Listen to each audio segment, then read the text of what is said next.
այո, շատ մարդիկ այս բիզնեսում չեն հաջողում։ Եվ դա նրանից չի, որովհետև բիզնեսն է վատը,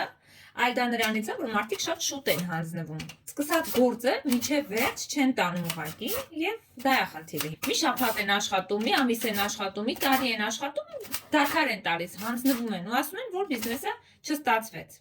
Իսկ իրականում այս բիզնեսում ամենակարևոր հատկանիշը դա առաջինը չհանձնվելն է,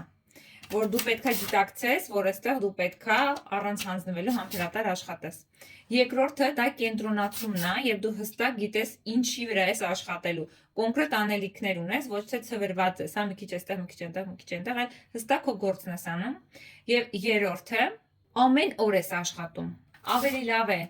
դանդաղ աշխատես, բայց ամեն օր գործողություն անես, ամեն օր ստաբիլ, սիստեմատիկ աշխատանքներ տանես, քան մի շաբաթ լավ լիքը գործանես, հետո մի շաբաթ կորես, մի շաբաթ գաս հավեսով աշխատես, մի շաբաթ հավես չունենաս։ Այդ դեպքում ոչ մի բան չի ստացվի։ Եթե ուզում ես հաջողել, պիտի լինես համբերատար, պետք է լինես գործունյա, ուղղակի գործես, ուղղակի շատ գործողություններ անես։ Այսքանը։